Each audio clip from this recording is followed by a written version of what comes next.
Hola a todos, ¿qué tal? ¿Cómo están? Nosotros encantados de volver a estar con ustedes después de la pausa estival. Colombia llenaba las portadas esta primavera de la prensa mundial tras la elección de Gustavo Petro como primer presidente de izquierdas de la historia de su país.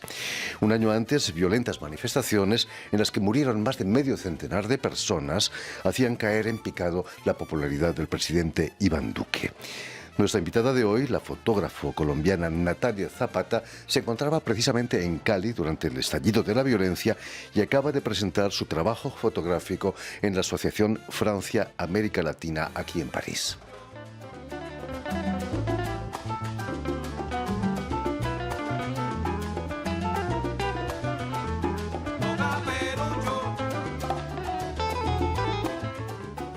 Y precisamente para hablarnos de esta exposición y de su trayectoria en el mundo de la imagen, Natalia Zapata ha sido tan amable de venir a nuestros estudios. Muy buenas tardes, Natalia. Buenas tardes, Jordi. Gracias por invitarme. No, sobre todo gracias a ti por haber hecho el esfuerzo de venir hasta nosotros, que no siempre es fácil, ¿eh? Digamos ante todo que has nacido en Cali en 1993, en Colombia, por supuesto, y que gracias a la profesión de tus padres, que son biólogos, si no me equivoco, viviste de niña en países como Brasil, África del Sur. Imagino que esa experiencia marca, ¿no?, la vida de una persona. Sí, completamente. La verdad es que en ese sentido me considero una persona supremamente afortunada. De muy pequeña, tenía solo 6 años cuando nos mudamos a Sudáfrica. Y bueno, Sudáfrica particularmente es un país supremamente diverso, tiene 11 idiomas oficiales, entonces es como impregnarse de muchas cosas diferentes, una cultura totalmente diferente a la de Latinoamérica. Ahí pues tuve la oportunidad de aprender inglés, fui al colegio, hice los primeros 2 años de primaria allá, y luego cuando tenía 10 años también tuve la oportunidad de vivir en Brasil un poco menos de un año, y ahí aprendí portugués también. Esa experiencia en África del Sur, ¿qué recuerdos se trae? No, pues muchísimos, muchísimas cosas. Sudáfrica es un país supremamente interesante, con una historia realmente bastante compleja. Cuando yo llegué a Sudáfrica no había pasado mucho tiempo desde que se había finalizado el apartheid, entonces digamos que socialmente pude notar cosas muy fuertes desde muy pequeña. De hecho, creo que en ese entonces, pues era finales de los 90, comienzos de los 2000, Colombia y Sudáfrica eran considerados de los países más peligrosos del mundo. Y bueno, realmente muchas experiencias. La naturaleza también es increíble en Sudáfrica, y pues también gracias al trabajo de mis papás tenía la oportunidad de acompañarlos a sus salidas de campo. No, realmente para mí Sudáfrica tengo muy buenos recuerdos, muy lindos. Vas a volver a Colombia, donde vas a estudiar en una escuela muy especial, la Waldorf, una pedagogía alemana que fomenta la autonomía, ¿no?, del niño en el proceso educativo. Era aprender la libertad, ¿no?, quizás. Sí, bueno, la pedagogía Waldorf para mí es lo mejor que me ha pasado en la vida. Siempre se lo voy a agradecer mucho a mis padres, porque bueno, es como una pedagogía que no se enfoca solamente en desarrollar el pensamiento, la mente, sino que se enfoca realmente en desarrollar al niño, bueno, o a las personas como un ser integral, entonces teniendo en cuenta muchas otras cosas. Es el ser, el hacer y el pensar. Entonces, pues hacíamos todo tipo de cosas, obviamente además de las materias normales que se ven en un colegio, como biología, química, matemáticas, etc. Pero también aprendí muchas cosas que en realidad son muy útiles, no sé, como por ejemplo coser, cultivar la tierra, trabajar la madera, la arcilla, bueno, realmente muchísimas cosas. Y sobre todo pienso que lo que más fomenta la pedagogía Waldorf es justamente a encontrarse a sí mismo. ¿Qué es lo que lo destaca a uno como persona y cuál es como el camino que uno mismo puede llevar para ser exitoso, para sí, encontrar como lo suyo? Pocos exámenes, imagino, ¿no? Sí, no, sí hay exámenes. Había exámenes también. Solamente que no desde tan pequeños.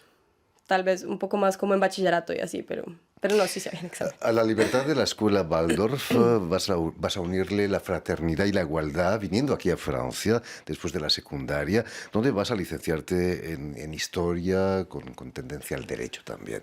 ¿Qué es lo que te interesaba de la historia? Em, bueno, la verdad, yo llegué a un punto en el que decidí que quería hacer periodismo. Y bueno, como bien sabes, aquí en Francia el periodismo es un poco particular. Existe a partir de maestría, entonces yo quería encontrar algo que me diera como buenas bases de cultura general. También necesitaba aprender a escribir muy bien en francés y pues en historia realmente hay que leer y escribir muchísimo. Entonces, esa fue como las razones por las cuales escogí historia y más adelante le agregué el derecho porque me encanta, la verdad me gusta mucho el derecho. El francés no fue un obstáculo, eres perfectamente bilingüe ahora. Ahora, sí fue un obstáculo en su momento. Yo estudié 2 años francés primero, antes de comenzar el pregrado como tal. Llegué a nivel C2, pero incluso teniendo un C2, que pues es como el máximo nivel, me costó bastante la universidad. Sobre todo porque aquí los exámenes son anónimos, entonces me calificaban como a cualquier otro francés sin importar Tus orígenes, mis orígenes. naturalmente. De vuelta a Colombia vas a ser testigo de las manifestaciones del 2019 en Cali, que por cierto la pandemia interrumpió. ¿Es cierto que te arrepentiste de no haber llevado una cámara entonces? Sí, sí, me arrepentí mucho ese día, el 21 de noviembre, que por cierto fue muy fuerte en todo Colombia, pero una vez más en Cali fue donde fue lo más fuerte y me arrepentí mucho de no haber tenido mi cámara para documentar los sucesos de ese día. Porque la fotografía ya la llevabas a ti desde hacía años, ¿no? Sí, desde hace mucho tiempo, desde el último año del colegio, o sea, desde el 2012. Imagino que como tus padres eran biólogos, la fotografía es muy importante también para la biología, ¿no? Sí, claro, Estamos viendo una imagen de un colibrí maravilloso, fotografía tuya. ¿Dónde tomaste esa foto? esa foto la tomé en una finca muy especial que queda a las afueras de Cali. Se llama la finca Alejandría o el Paraíso de los Colibríes. Está en el kilómetro 18 a las afueras de Cali. Y es un lugar donde se pueden ver muchísimas especies de pájaros y de colibríes. Maravilloso. Pero en el 2021 se reanudan las manifestaciones, los paros, la violencia. Se cobró cerca de un centenar de muertos, ¿no?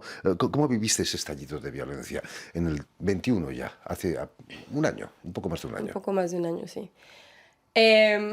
Bueno, la verdad es que es algo que me cambió la vida, puedo decirlo. Y puedo decir que el paro nacional es algo que le cambió la vida a todas las personas que lo vivieron, incluso las personas que lo vivieron desde fuera, porque también estuve en contacto con muchas personas que estaban muy angustiadas desde afuera por su familia o incluso simplemente por el país. Em, Realmente fue un momento muy angustiante porque empezaron a suceder cosas horribles y los actores de estos actos pues eran los miembros de la fuerza pública, que se supone que son personas que están ahí para protegernos, para cuidarnos. Entonces, pues es una sensación de mucha impotencia y de no saber hacia quién, hacia dónde buscar ayuda cuando las personas que se suponen están ahí para protegernos no están haciendo su trabajo, sino que al contrario son los que nos están atacando. Vas a publicar un vídeo en las redes en francés pidiendo ayuda. Se notaba esa angustia en ese vídeo. Sí. Tenías miedo por ti o por tu familia. El momento del video, yo creo que fue claramente en el pico de mi angustia. Si no, realmente no creo que lo hubiera hecho, porque ya no sabía qué más hacer, o sea, realmente estaba desesperada. El 3 de mayo y el 4 de mayo fueron días muy, muy fuertes en Cali, fueron días muy fuertes. El 3 de mayo particularmente fue el primer día que hubo enfrentamientos en uno de los puntos que se llama La Luna.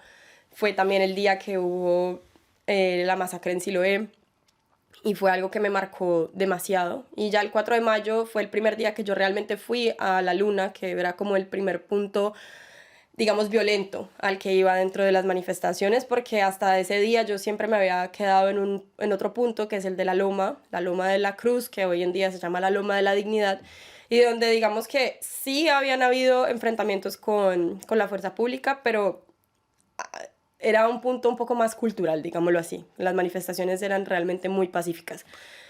Natalia, hay que tener un cierto valor para bajar a la calle cuando están ocurriendo cosas como esas, ¿no? Sí, la verdad sí.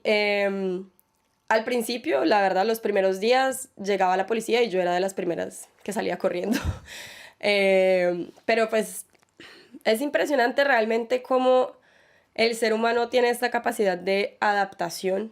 Las primeras semanas yo tenía demasiada ansiedad. Yo nunca he sufrido de ansiedad en mi vida y las primeras 2 semanas del paro realmente no podía dormir, a veces ni siquiera podía comer. Y poco a poco fue pasando el tiempo y es como que se va normalizando algo que claramente no es normal. Y entonces se va perdiendo un poco el miedo. Y también yo sentía que alguien lo tenía que hacer. Alguien tenía que hacerlo. Y no era la única. Realmente habían muchos otros colegas, fotógrafos, que estaban también en las calles arriesgando sus vidas para tomar estas imágenes. Pero mi impulso, lo que me impulsaba realmente a hacer esto era que sinceramente sentía una rabia muy, muy grande al escuchar los medios tradicionales colombianos decían 100% mentiras de lo que estaba sucediendo. Yo salía a las manifestaciones, veía algo y luego llegaba a mi casa y escuchaba al vecino encender las noticias, el televisor y escuchaba que decían totalmente lo contrario a lo que yo había visto con mis propios ojos. Entonces, eso realmente fue como lo que yo dije, no, es que tienen que haber pruebas reales de lo que está pasando. ¿Erais conscientes que había muertos ya? Sí, sí, claro. A través de en vivos, en redes sociales, fue que comenzaron a denunciarse todo tipo de cosas porque al comienzo, pues, habían muchos videos en redes, muchas fotos, muchas cosas, pero digamos que siempre habían personas que decían que no, que eso no es real, que son cosas que están deformadas y no sé qué. Pero a través de los en vivos realmente es muy difícil decir que algo no es real. Y un punto que fue realmente determinante para el paro nacional en Colombia justamente fue el 2 de mayo en el que asesinaron a Nicolás Guerrero en Cali y esto quedó grabado en un en vivo y esto sucedió durante una velatón, era simplemente muchas personas reunidas que estaban encendiendo velas en modo de duelo para personas que ya habían fallecido los días anteriores y la policía llegó y empezó a disparar y eso quedó grabado, cómo lo hirieron y luego falleció. Las redes sociales han tenido un peso muy importante en este paro. Cambiaron las autoridades la manera de reprimir las manifestaciones. Totalmente. Yo creo que realmente en Colombia esto que pasó el año pasado no es algo nuevo. Es algo que desafortunadamente se viene presentando desde hace muchísimos años en el país, pero en el campo. Y esta vez el gobierno se vio confrontado a una juventud en la ciudad que tiene acceso a redes sociales, que tiene acceso a todo tipo de aparatos electrónicos para documentar lo que está sucediendo y por eso es que pudo quedar en evidencia todo lo que estaba sucediendo. Se volvieron más discretos, quizás. Sí, justamente, de hecho, a partir del 4 de mayo hubo como un cambio en el modo operandi de la policía y ya ellos no, como que ya no llegaban a enfrentarse tan directamente con los manifestantes, sino que rondaban los puntos de manifestación, disparaban. Luego empezamos a ver otro tipo de cosas aún más miedosas, digámoslo así, como carros blindados, blancos, que no sabíamos de quién era porque eran carros particulares, que aparecían y de la nada le disparaban a los manifestantes y se iban, entonces ahí ya no se podía decir como, es la policía y ese tipo de cosas. Terrible, ¿no? Aquí en París, en mayo del 68, también fue escenario de manifestaciones violentas, pero no se produjo ni un solo muerto, ¿no? Quizás el presidente de Gaulle no quiso que la sangre llegara al río Sena. Hay una diferencia entre el tratamiento de esas manifestaciones en Europa que en América. Totalmente. Y pues yo creo que ya se tiene que observar es como el valor que se le da a la vida, porque era realmente alucinante escuchar el discurso de muchas personas en Colombia que no estaban de acuerdo con las manifestaciones, que pues están en todo su derecho de no estar de acuerdo, pero a los manifestantes no los bajaban de criminales que dañaban edificios, que dañaban buses, que dañaban... Porque sí, efectivamente sí hubo muchos daños materiales en la ciudad, por supuesto que sí, nadie lo va a negar, pero ¿cómo vas a comparar eso con el valor de una vida, de una persona? ¿Sí me entiendes? Entonces, pues sí, eso era como bastante impresionante. Ese movimiento de protesta hizo que la popularidad del presidente entonces, Iván Duque, cayera en picado y en cierto modo llevó a la izquierda a la presidencia, ¿no? Petro fue elegido quizás a causa de esas manifestaciones. Sí, no, 100% seguro que sí. Más que el hecho de haberle subido la popularidad a Petro o algo así, es más como que las manifestaciones le abrieron los ojos a muchas personas sobre la realidad del gobierno que representaba el gobierno de Iván Duque, que no es solo el gobierno de Iván Duque, sino casi todos los gobiernos que han venido atrás y que pues que ha sido como una conducta repetitiva y que el poder siempre en Colombia digamos que había estado en manos de muy pocos y había sido realmente en función de los intereses de la población más rica, etcétera. Entonces, con lo que pasó con las manifestaciones, la gente se dio cuenta de qué tan lejos era capaz de llegar el gobierno. Y personas que, por ejemplo, antes de pronto no creían en esto de los falsos positivos, que, bueno, es algo muy conocido del gobierno del expresidente Álvaro Uribe, como que se dieron cuenta de que sí, el gobierno sí, efectivamente sí era capaz de cometer este tipo de atrocidades y por eso decidieron apostarle a un cambio. Con mucho miedo, muchas personas votaron por Petro con mucho miedo, pero... Es cierto, Natalia, que en el sistema electoral colombiano cuenta el voto en blanco y que si gana el voto en blanco hay que repetir las elecciones, con nuevos candidatos, por cierto. Sí, sí es cierto, pero digamos que en Colombia se le tiene mucho miedo al fraude en las elecciones, el fraude electoral, porque se ha evidenciado en otras elecciones bastantes casos de fraude, entonces la gente, la verdad, por más de que el voto en blanco cuente, en Colombia no nos gusta mucho votar en blanco porque nos da ese miedo de que esos votos puedan ser desviados. ¿Qué piensas, por cierto, de la medida de Petro de quitar las barreras alrededor del Congreso que protegían de posibles manifestaciones? ¿Es un símbolo también del gobierno de Petro acercar sí, el símbolo del poder al pueblo? Yo creo que sí, y es bastante claro y creo que él ha tratado de hacerlo a lo largo de tal vez no toda su campaña, pero sobre todo en los últimos meses de campaña. Realmente él hizo una campaña electoral en la que se estaba como tratando de acercar muchísimo a la población. Incluso me pareció bastante interesante el manejo que tuvo en redes sociales, utilizando TikTok, utilizando, no sé, Reels en Instagram, muchas cosas así. Y pienso que esto se inscribe como en esa misma dinámica de acercamiento a la población. Volviendo a la exposición que acababas de inaugurar aquí en París, estamos viendo imágenes. ¿Cómo ha reaccionado el público parisino ante esas imágenes violentas de Cali?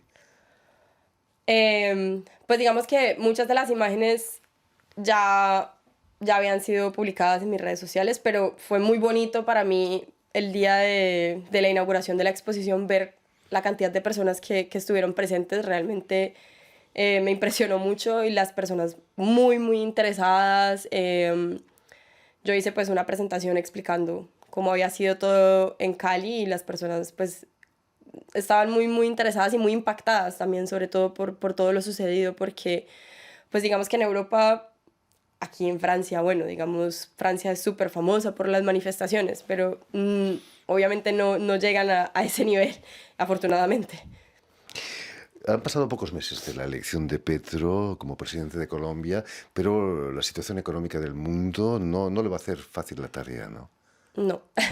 ¿Cómo se presiente la tarea de Petro ahí en Colombia? Realmente 4 años, que es lo que dura un mandato presidencial en Colombia, es muy poco para arreglar todo lo que hay que arreglar en Colombia, pero bueno, personalmente yo pienso que no puede ser peor. O sea, de aquí en adelante solamente se puede ir para arriba.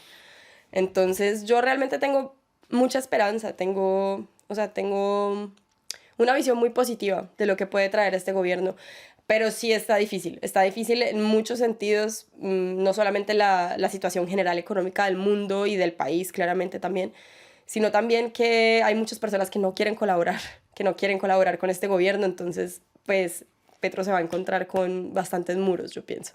En fin, vamos a cerrar el programa con esta nota de optimismo de Natalia Zapata. Muchísimas gracias, Natalia, por haber estado aquí con nosotros. Que siga tu trabajo de fotógrafo, tanto aquí en Francia como en Colombia.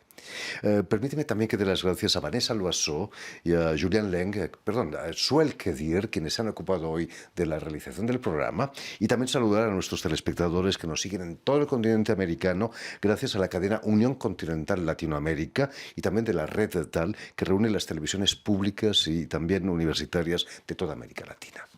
Y a ustedes, muchísimas gracias por su atención y les damos cita para una nueva edición de El Invitado de Radio Francia Internacional.